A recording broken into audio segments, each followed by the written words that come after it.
besties, welcome through the portal, and today we are going to be doing a mid-month check-in to see how I'm doing with the list that Tia picked out for me for my reading month.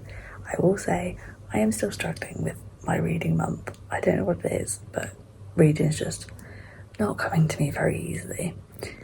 But with that in mind, I am going on holiday next week, so I am planning my books to take, and obviously I'm taking my holiday read anyway. But yeah, let's get into it. This is what was picked for me, and next clips will be what I've actually read. So here I am back, change of clothes, but same day. So I've read 3 books so far this month.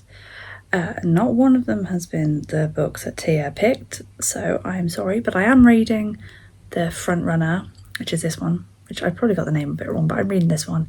I think I've got a couple of hours left, so I'm hoping it can be done either today or I'll be finished it by tomorrow.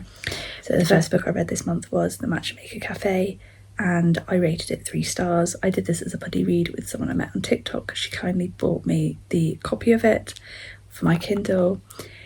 I would say it's probably a good book if you want more of like a YA type situation. There is a bit of like kind of spiciness to it, but not really. It was okay, but I think for me, I found the FMC just too annoying, and she was quite leader honour of the MMC, and I think, you know, there was just some vulnerability there, and I think I liked the story, but I think there was just a few things that could have been done a little bit better, in my opinion. Other people might have liked it more, but I only rated it a 3. Like the concept I liked, but not the kind of execution. I more liked the actual like side characters, loved them, like, you know, could have quite happily read books on them. So next book I read was the Valentine's Express on the Brambleberry Steam Railway. I'm trying to remember these names off the top of my head. I'm not doing very well today. I shouldn't have probably filmed this video today, but I did this as part of the Picture of Romance creative campaign, and do you know what? I absolutely loved it. I thought it was absolutely brilliant. It's a book that's got no spice, which was a bit of a nice change of pace for me. It's kind of the fade to black, so you know that they've done it, but it doesn't go into detail, which is absolutely fine. It was just a cute story. It's set in Yorkshire. There's a lot of dealing with grief, because spoilers ahead, our MMC has lost his wife. She dies in a car accident, which he was in the car as well, but he survived, and so he feels like the guilt from it, as well as the grief. And our FMC, she moved back to Yorkshire, to the village, to look after her mum, and it's getting to a point now where she has that opportunity to go back and rekindle the life that she left behind in London.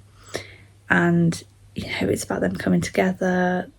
She works in the cafe, he volunteers on the railway, and, you know, it was just a nice story. If you want an easy read and something that is going to keep you gripped, and yeah, I think it'd be a nice holiday read, especially if you were going to Yorkshire and you go on the steam trains. I think that'd be quite a fun idea. The next book I've read, which is the third and final one that I've actually finished, is Mannequins. This book it was actually quite surreal for me, because the places mentioned, so like Church Stretton, Craven Arms, and then Cardinal Valley, I've been to these places, so I could imagine everything that was happening and exactly like what the places would look like. In this book, we're following Cora, who is a detective, and she's been put on her first murder case for these horrific ones that have been. Well, the first one was found in Cardamom Valley. This book, I will say, is like a thriller, psychological, and a crime book. But this book had me gripped throughout, and I did not know where it was going to go. I was completely like flummoxed the whole time. And it was such an easy read as well, because I don't usually read crime books, thriller books. So this was like, again, a nice like palate cleanser. It was a nice change of pace. and I would actually read more thriller books, because I think now that I've read one, I'm actually like, okay, I do really like these, so I'm going to add more into my rotation. But the story was just really good. The ending was just heartbreaking, and if you want a book where you're trying to work it out alongside the characters, I do fully recommend this. I think it is a really, really just gritty story. And I should say, for the Brambleberry, for the Steam Railway one, I rated that 4.5, sorry.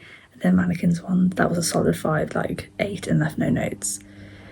Oh, I had no notes even. The one I'm reading at the moment is Frontrunner. As I said previously, I'm hoping I can finish that soon. And obviously next week when I go on holiday, which the video for this video will come out on the Wednesday before I go on the Saturday, I'm obviously taking my holiday read. I've got other reads planned out, and I hope you've enjoyed this chaotic little video, and until we meet again, stay tuned and happy reading.